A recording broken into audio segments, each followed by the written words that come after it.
Today I'm going to make a video on how to change the spark plugs and wires on this 2008 Silverado. The same procedure is used from all the way on any of the 5.3s, 4.8s, and 6.0s.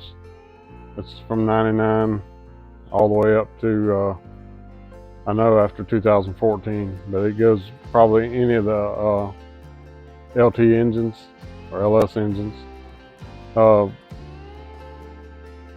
I usually make videos about my old cars, but I also like to make videos every now and then for maintenance on my daily drivers. I've had this truck for 10 years now, and it's been a really good truck. It just reached 100,000 miles. When they reach 100,000 miles, they recommend replacing the plugs and wires. This truck doesn't miss at all. It doesn't have any problems. What I like to do is replace my spark plugs and wires with the original AC Delco spark plugs. Use the iridiums. There's cheaper plugs, but they won't last as long. These wires lasted 100,000 miles without any failure whatsoever, so I'm going back exactly with what's on there and hopefully get another 100,000 miles. Anyway, I'll try to show you a little bit as I go through it. It's a pretty simple process. Most people can do it. So as you can see, I've got the spark plugs and the wires, both AC Delco. I'll put a link to the parts on Amazon in the description of the video. As far as tools, you need a 5/8 socket, a ratchet, a couple extensions. If we need anything else, I'll mention it through the video. Also, maybe a flathead screwdriver. There's a little heat shield that's on the spark plug boot that the boot goes in, and sometimes they can be difficult to get out. Sometimes they're not. Sometimes they're really easy to get out. So you can see the front plugs, or the front wire.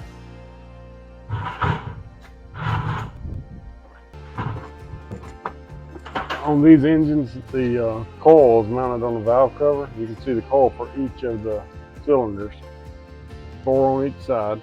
Back two are going to be the hardest ones to change out. But you can also see these are the original wires that's on there. They look just like the ones I bought. Like I said, I try to replace it with the exact same ones. You just pull the wire off the plug, off the coil. And then you just grab this one and kind of pull and twist. And you can see the sleeve that's on there. And sometimes they don't come off that easy, sometimes they do. You can sometimes pry on them with a screwdriver to pop them off if this doesn't come off easily. But this one came off fairly easily.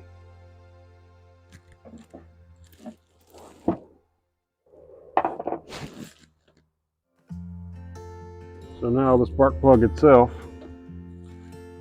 will be coming out with the 5/8 socket.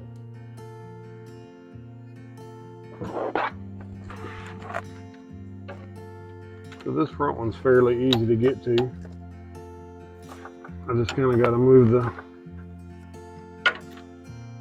sometimes easier to take the socket off and twist it till it slides down on there. Spark plug sockets have a rubber grommet in them that keeps you from breaking the spark plug. Anyway, it shouldn't be horribly hard to remove.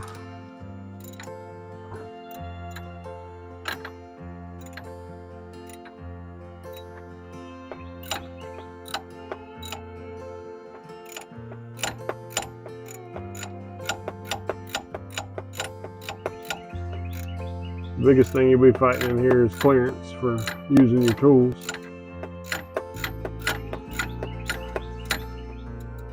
Now, some of the trucks, because of the height, the ground clearance, they're pretty tall to work on.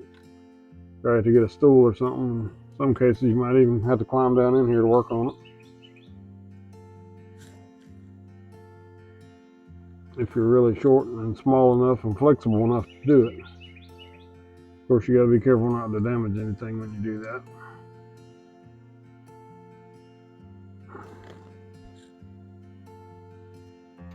But there we go.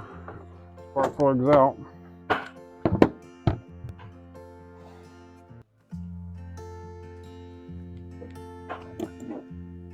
So the spark plugs come gapped from the factory. I always check them anyway, just in case they got dropped or something like that. But anyway, to put them back in, the best way to do it is to stick it down in here in the socket. Just hold it by hand and get down here, and you can find the spot that they go in and spin them in. Always want to start them by hand.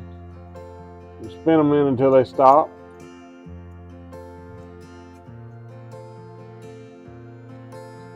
And that way you know you're not cross-threaded. You never want to cross-thread a spark plug, or you're going to have one of the worst problems you can imagine. You're going to have to do major work to fix that, or pay for major work to fix that. So I'm going to put the ratchet back on there and tighten it down until it gets to be snug tight. It's basically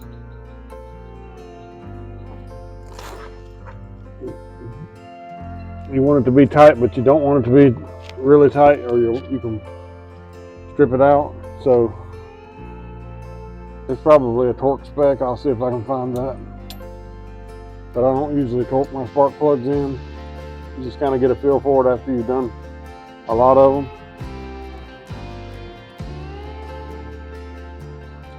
So I got to wiggle it around until I get it off there because of the rubber that's in the socket. So now I've gotten it off. I've got my new plug wire. I'm going to put the kit comes with this dielectric compound. I'm going to put that on the end of the spark plug. Kind of helps it conduct and keeps it from corroding. And it don't take much. You just got to put a little bit on there, and it lubricates it too when you're putting it on. I'm just going to put a little bit on there, and that's all you got to do for that. I'll stick a little bit on the end of the wire there. So I've got this metal sleeve. I'm going to slide it back up on there. I'm going to push it down over the spark plug. And you'll kind of feel it click on when it gets in the correct position. And then you slide it back up on.